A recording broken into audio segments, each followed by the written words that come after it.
So since I was talking about desensitizing yourself to memories, I want to talk about a lot of people attack me and say that my emotions towards the murder are wrong.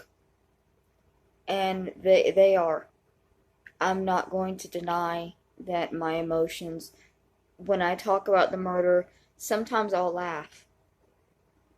And it's not because I'm finding it funny. Just after it happened, after I went to the police, they put me in therapy.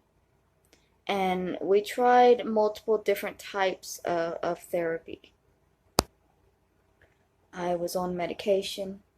I was seeing a therapist for speech therapy, talk therapy. And then at one point they hypnotized me. I have no memory of that. We did a couple of months of EMDR treatment. And what that was I would sit in a chair facing my therapist, my EMDR therapist, which was different from my regular therapist.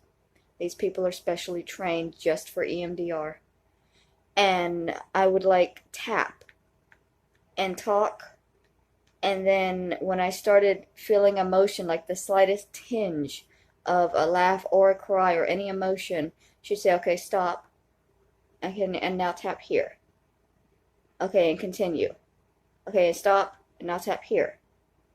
Okay, and continue. Okay, and stop, and now tap here.